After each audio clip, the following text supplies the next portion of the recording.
안녕하세요. 바보들을 위한 고전 그리스어 공부 시간입니다. 저는 이하대학교 철학과 학부생 박기영이고요. 오늘은 1단계의 87번째 시간입니다. 87번째 맞나? 갑자기 헷갈리네요.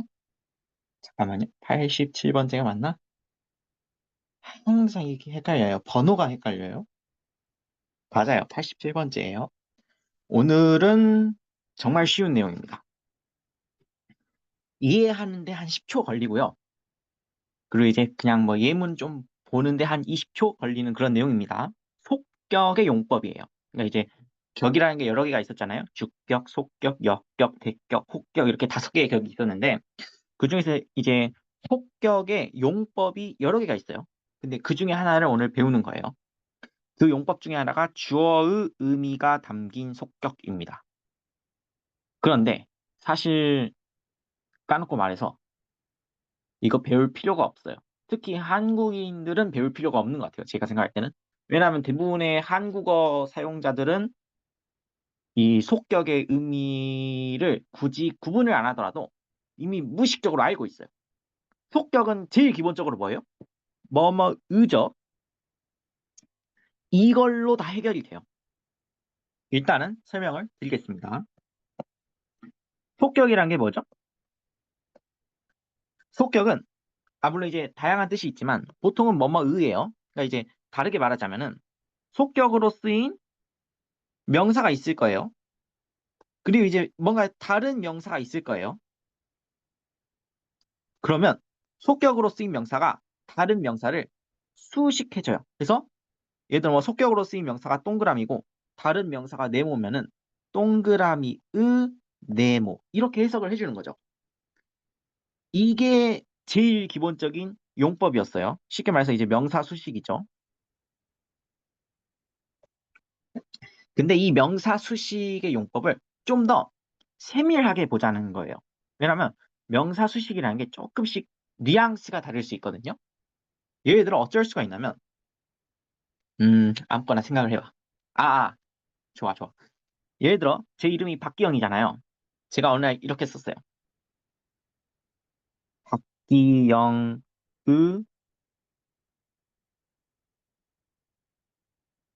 연설이라고 쓰면은 그러면 이제 이거는 보통은 어떻게 해석해요, 우리가? 박기영이 아니 한글을 창조하고 있죠? 갑자기 이제 한글이 아니라 환단고기에 나오는 가림토 문자가 되고 있는데 박기영이 연설하다. 그러니까 지금 박기영이 뭐예요? 주어예요. 그렇죠? 그리고 연설하다는 동작이에요, 일종의. 그걸 이제 함축하고 있는 거죠. 그래서 박기영이 연설을 하고 있는 거야. 지금 이 연설의 주체가 뭐예요? 주어가 박기영이란 말이에요. 근데 이제 이거를 그냥 의로 쓸 수 있죠. 왜냐하면 그냥 박기영의 연설을 해도 대충 다 알아먹잖아요. 그래요. 근데 만약에 음, 예를 들어서 백사헌이 있어요.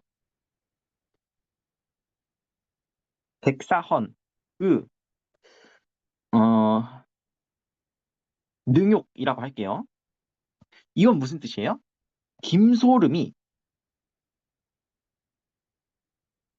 백사헌을 능욕하다. 이런 문장인 거예요.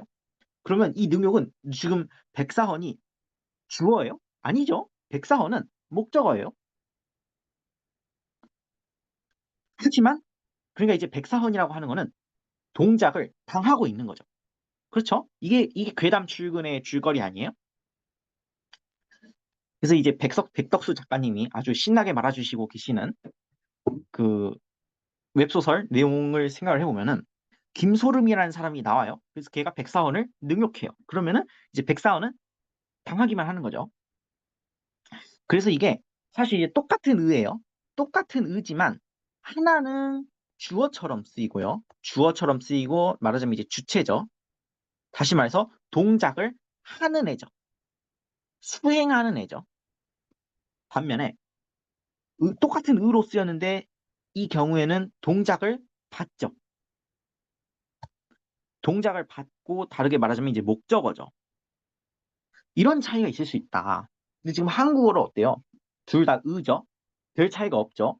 하지만 우리가 이제 문맥에 따라서 다 구분할 수 있어요. 그리스어도 똑같아요. 그냥 이제 똑같아 보이지만 대충 우리가 문맥을 가지고 잘 구분할 수 있어요. 뭐 그래서 이제 주어의 의미로 쓰이는 속격이라는 거는 결국에는 속격이라고 하는 게 굉장히 다양한 용법이 있는데 그중에서 속격인 그 명사가 이 속격으로 쓰인 명사가 일종의 그 동사적인 어떤 동작 있잖아요. 동작일 수도 있고 아니면 상태일 수도 있어요. 하여간 그거에 약간 그 주어, 주체, 수행하는 자 그런 의미를 담고 있을 수가 있어요.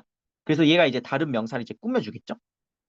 그런 경우를 이제 주어적인 주어의 의미로 쓰인 속격이라고 합니다. 그래서 이 속격으로 쓰인 명사나 대명사가 있고 그 속격에서 어떤 의미를 가리키냐? 동사적인 어떤 동작 혹은 동사적인 어떤 상태의 다른 명사가 있을 거예요. 그 명사를 이제 꾸며주는 건데 그러면은 여기서 이 동사적인 동작이나 상태의 주체가 누구다? 주어가 누구다? 수행하는 사람이 누구다? 속격으로 써준 애다. 그렇게 생각을 하시면 됩니다. 한마디로 속격이 동작을 수행하는 거죠. 하는 거죠, 지금. 아니면 뭐 다른 예시를 어떻게 들어볼 수 있을까? 아, 잔다르크 승리 이렇게 하면 뭐죠? 그러면 이제 잔다르크가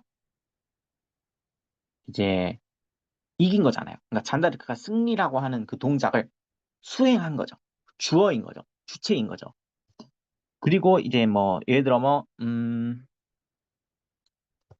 성모 발현 하면은 뭐예요? 이제 가끔씩 이런 경우가 생기죠. 약간 그 가톨릭 쪽에서 이런 경우가 많은데 가톨릭 쪽에서 이제 어느 날 갑자기 사람이 길을 지나가는데 성모 마리아가 나한테 나타났어. 그러는 사람들이 가끔씩 있죠. 물론 이제 일종의 고도의 환각 같은 거죠. 신앙심이 지나치면은 사람이 환각이 좀 생겨요. 그래서 이제 그런 거를 이제 성모 발현, 성모의 발현이라고 하는데 이 경우에는 성모가 나타난 거잖아요. 성모가 나타나는 동작을 수행한 거죠. 주어잖아요. 그래서 이제 이렇게 의를 이용해서 다시 말해서 얘가 지금 속격으로 쓰인 거죠. 속격으로 쓰인 애가 주어가 되는 거예요. 그 경우인 거죠. 갑자기 생각났는데 약간 잡소리를 하자면 그 예수 발현도 가끔 있습니다. 성모 발현이 좀 더 유명하죠. 가톨릭 쪽에서는. 하지만 예수 발현도 꽤 있고요. 심지어 예수가 여자 예수 발현 뭐 이런 것도 있습니다. 갑자기 생각이 났어요. 아니 왜냐면은 내가 왜 이게 생각이 났냐면 이제 여러분들은 관심이 없을 수도 있지만 제가 공부를 하는 게 플라톤주의 다양성을 공부를 하고 이제 또 이제 다른 걸로 이제 고대 그리스도교의 다양성을 공부를 해요. 근데 여기서 이제 보는 책 중에 하나가 에피파니오스의 파나리온이라는 책이 있습니다.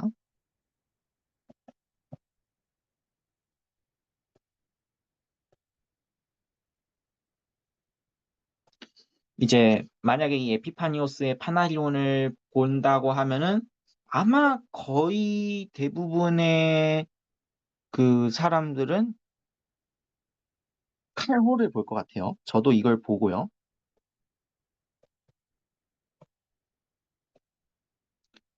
이게 제가 기억으로는 몇 년 된지 기억이 안 나는데 아무튼 그냥 그 한 20세기 이후로는 이 책밖에 안 봐요. 거의.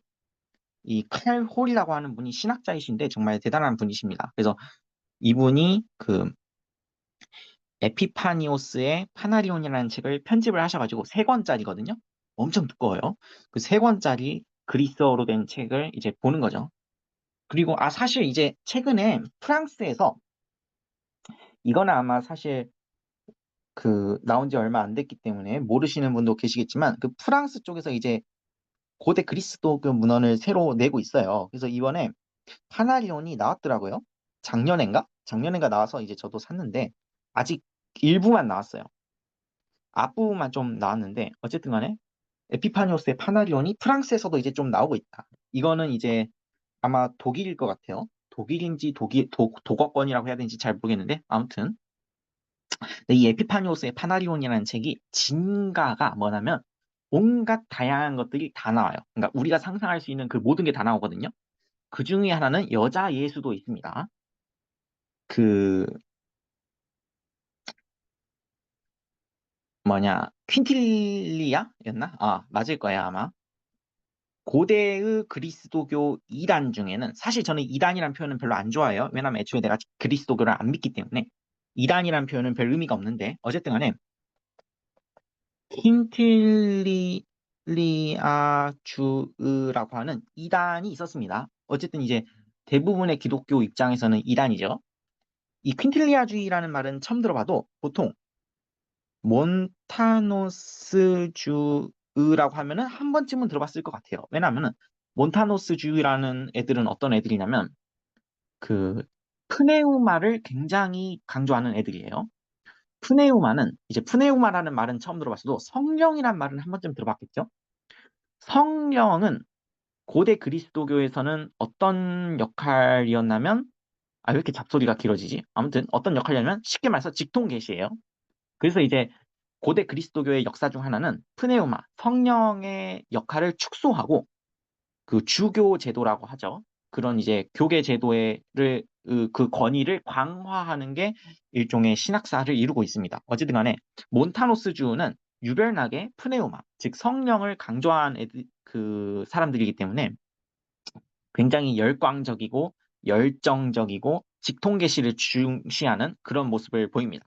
그 몬타노스 주자들 중에서 이제 하위 분류라고 해야 될까요? 그게 이제 퀸틸리아 주인데 이 퀸틸리아라는 사람이 창시했다고 해야 될까요? 종파예요. 근데 이분이 이제 여성이십니다. 그래서 이분이 이제 신앙심이 굉장히 깊으세요. 그래서 이제 신앙심이 엄청 깊으면은 헛것을 보잖아요. 근데 이분은 신앙심이 너무 깊으신 나머지 예수님을 본 거예요. 그렇죠? 아, 예수님이라고 하면 좀 그렇죠. 왜냐하면 저는 그리스도를 안 믿으니까요. 어쨌든 그리스도를 봤다고 말을 해요. 그리스도를 봤는데 이 그리스도가 이제 우리가 상식적으로 생각하는 그리스도는 남자죠. 근데 이 킨티리아라는 분은 신앙심이 어마어마하게 높아지신 나머지 여자 그리스도를 봤다고 하십니다. 정확히 말하자면 이제 이데아를 봤다고 하세요. 그러니까 이데아라는 거는 형상이라는 뜻이잖아요. 그러니까 여성의 형상으로 나타나신 그리스도를 봤다고 말을 해요. 그러니까 더 정확히 말하자면 흰 옷을 입고 계시고요. 그리고 이제 그 퀸틸리아라는 그 일종의 예언자죠. 예언자에게 지혜를 막 가르쳐 주세요. 근데 흰 옷을 입고 있고 여자의 형상을 가지고 계신 그리스도, 그러니까 예수가 나타난 거죠. 그런 얘기가 나옵니다. 정말 이제 별 얘기가 다 있죠. 근데 사실 이런 내용들은 젠더 신학 하시는 분들은 좋아하실 것 같아요. 왜냐면 이제 요새 이제 여성주적으로 이제 기독교 신학을 해석하려고 하는 그런 움직임이 있으니까 아마 그런 분들은 굉장히 좋아하지 않으실까 싶네요. 그리고 이제 뭐 몬타노스주의라는 게 기본적으로 주류 기독교에서는 이단 취급을 받았지만 감리교 감리교 초창기에는 몬타노스주를 재평가하는 그런 느낌도 있었습니다. 그래서 굉장히 다양한 것들이 기독교에 있었다. 근데 지금 어쩌다가 이 얘기가 나왔지? 아, 예수 발현이었죠. 그러니까 이제 예수의 발현, 그리스도의 발현도 이거 뭐예요? 의가 들어가긴 하죠. 그러니까 의가 들어갔으니까 그리스도가 속격으로 쓰였겠죠? 근데 이게 뭐예요? 주어잖아요. 그리스도, 예수 그리스도가 나타난 거니까 이게 일종의 속격으로 쓰여가지고 주어의 의미를 담고 있는 속격으로 쓰였겠죠. 그 얘기를 하려다가 여기까지 와버렸네. 예문이나 볼까요? 아, 갑자기 이거 보니까 또 그게 생각났네. 아니, 제가 얼마 전에 에피파니오스의 파나리온을 읽다가 정말 희한한 걸 봤는데요. 그러니까 에피파니오스의 파나리온에는 고대 그리스도교의 다양성을 보여주는 온갖 사례들이 다 있습니다. 정말 별 사례들이 다 있는데 그 중에 하나가 정말 희한한 걸 봤어요. 뭘 희한한 걸 봤냐면 예수가 있어요. 그리고 예수가 이제 제가 이제 공개적으로 말하긴 좀 그렇지만은 어쩌다 보니까 그러니까 예수의 정액이 나옵니다. 그러니까 이 정액은 누구의 정액이에요? 예수의 정액이에요. 그리고 이 정액을 예수가 마셔요. 그러니까 본인 정액을 본인이 마시는 거죠. 네, 이걸 보고 약간 정신이 멍해져 있는데 제가 하고 싶은 말은 뭐냐면 그리스도교는 정말 다양하구나. 그러니까 우리가 상상하는 것보다 고대인들은 훨씬 더 다양한 사람들이었습니다. 아, 물론 이제 이것도 다 의미가 있어요. 이게 이제 나름 플라톤주적인 의미가 있어요. 제가 생각할 때는 그래요. 왜냐하면은 이제 요즘 사람들은 이제 정액하면 좀 이상한 생각을 할 수 있겠지만 이게 쉽게 말해서 뭐예요? 씨앗이잖아요. 일종의. 그래서 이게 영적 씨앗의 비유가 될 수 있습니다. 그렇긴 한데 아무튼 이 에피파니오스의 파나리온을 읽다 보면은 진짜 희한한 게 많아요. 막 무슨 불의 정령도 나오고 공기의 정령도 나오고 보다 보면은 기독교가 아니라 무슨 판타지를 보는 것 같기도 하고 아, 얘기가 왜 여기까지 왔지? 이러면 안 되는데 아무튼 그런 게 있습니다.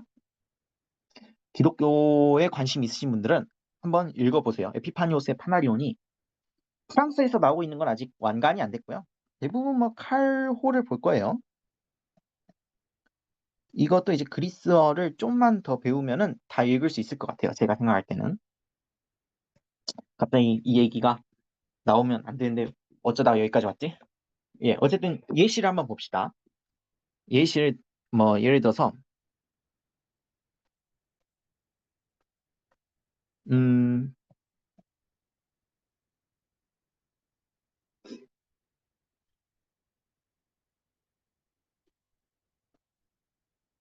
아이고 왜 이렇게 안 써져? 지금 이 경우가 이제 투테우가 있죠.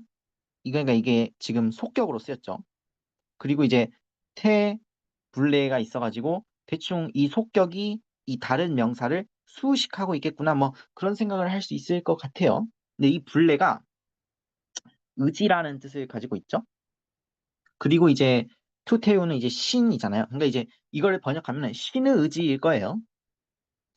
의지에 의해 뭐 역격이니까요. 신의 의지에 의해 뭐 이런 거겠죠. 근데 어쨌든 간에 이 속격만 보겠어요. 신의 의지라고 하는 건 결국엔 뭐예요? 의지를 이제 행한다고 해야 될까? 의지를 행하는 게 누구예요? 신이에요. 의지를 수행한다고 해야 될까요? 제가 이게 좀 표현이 애매한데 이 그러니까 의지라는 건 일종의 바라는 마음 같은 거잖아요. 뭘 해야겠다라는 그런 의지를 가지고 있는 거잖아요. 그거를 수행하는 사람이 누구예요? 신이에요. 그러니까 얘가 일종의 주어인 거죠. 폭격으로 쓰인 애가 일종의 주어가 되는 거예요. 주체가 되는 거고 수행하는 자가 되는 거예요. 그래서 이제 그렇게 이제 해석을 할 수 있겠다. 이게 바로 이제 주어의 의미를 가지고 있는 속격입니다. 뭐 다른 예시를 보자면 아, 왜 이렇게 안 써지지? 제가 너무 신성모독적인 말을 한 나머지 이 기독교의 그 삼학신이 저한테 벌을 내렸나 봐요. 다음부터 이런 말 안 해야겠어요.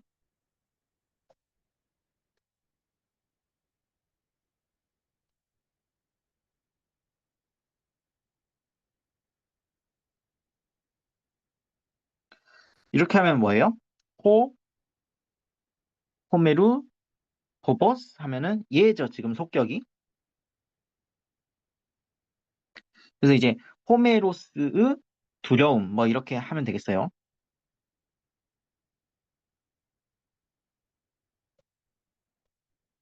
근데 이거를 잘 보세요. 두려워한다라는 일종의 동작으로 생각을 한다면 두려워하다라는 동작이라고 생각한다면 호메로스는 뭐예요? 문맥에 따라서 달라질 수 있어요. 왜냐면 호메로스에 대한 공포일 수도 있잖아. 그럼 문맥에 따라서 잘 모르는 거야. 예를 들어 어떤 시인이 있어. 어떤 시인인데 이 시인은 좀 재능이 딸리는 시인인 거야. 그래서 호메로스의 재능을 보자마자 두려움이 생기는 거예요. 아, 나는 저렇게 글을 못 쓰는데 호메로스만 보면은 내 가슴이 찢어져. 이러는 경우일 수도 있죠. 그러니까 이게 문맥에 따라서 달라질 수도 있어요. 하지만 우리가 이제 뭐 문맥이 만약에 이런 경우라고 생각해 보세요. 호메로스가 두려워하다라는 그러니까 이제 이 두려움이라고 하는 공포감을 지금 누가 느끼고 있는 거예요? 호메로스가 느끼고 있는 거예요. 그럼 호메로스는 뭐예요? 주어예요. 주체예요. 수행하는 애예요. 그렇습니다. 아, 그리고 제가 그 말을 안 했구나. 지금 이 주어의 의미로 쓰인 속격은 지금 무슨 위치에서 쓰이고 있어요? 수식적 위치죠? 이거 주의해야 됩니다. 그러니까 이제 수식적 위치라는 건 뭐예요? 예를 들어 뭐 관사가 있고 명사가 있고 하면은 관사 다음에 여기 들어가는 게 지금 수식적 위치죠. 그렇죠? 아, 물론 이제 명사가 여기 있고 관사 뒤에 바로 써주면 되는 거겠죠. 그러니까 관사 뒤에 있는 애들을 수식적 위치라고 했었죠. 지금까지. 어쨌든 뭐 어쨌든 저쨌든 간에 그렇습니다. 근데 이제 보통은 이제 산문에서 그래요. 그러니까 이제 이게 운문이면 얘기가 좀 달라질 수도 있는데 산문에서는 보통 이 주어의 의미로 쓰인 속격은 수식적 위치에 옵니다.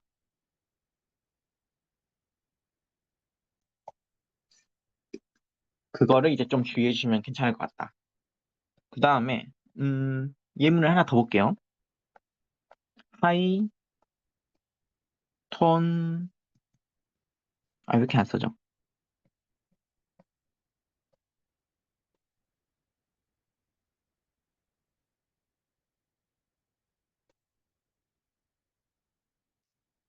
하이, 톤, 헬레논,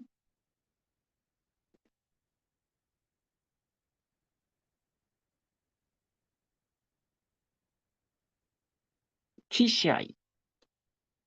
그러니까 이제 TCI라는 건 제사니까 그리스인들의 제사들 이렇게 되죠. 그리스인들의 제사들. 근데 이게 해석하기에 따라서 이제 만약에 주어로 쓰였어요. 그러니까 지금 우리가 배운 게 주어잖아요. 주어의 의미의 그 속격으로 쓰였으면은 그리스인들이 제사들을 제사들을이라고 하면 좀 이상하고 제사 지내다 뭐 이런 거죠. 그리스인들이 제사를 지내는 거야. 제사를 수행하는 거예요. 제사라는 동작의 제사라는 상태는 아니죠. 동작의 주어인 거예요. 주체인 거예요. 그게 지금 이제 이렇게 해석을 하는 거죠. 근데 이게 문맥에 따라서 달라질 수 있어요. 이거 항상 주의해야 돼요. 목적어일 수도 있어.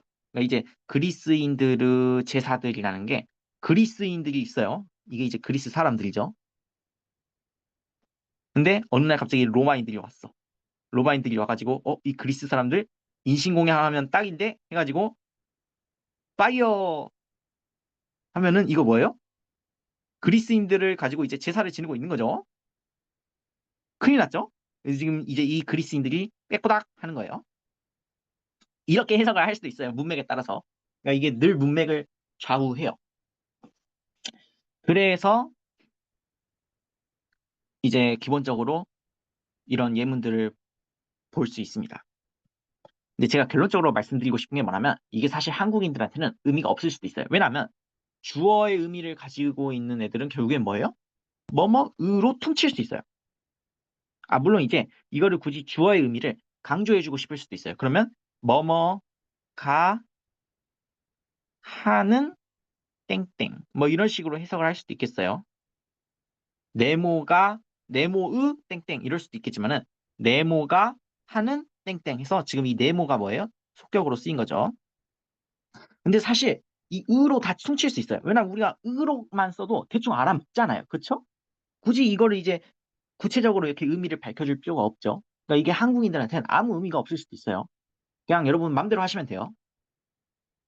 그래서 이게 사실 별 의미가 없는 문법이었습니다. 그럼 몰라도 되냐? 아, 알면 좋죠. 그 정도? 예. 그래가지고 이제 사실 설명한 건 별로 없지만 오늘도 정말 수고 많으셨습니다.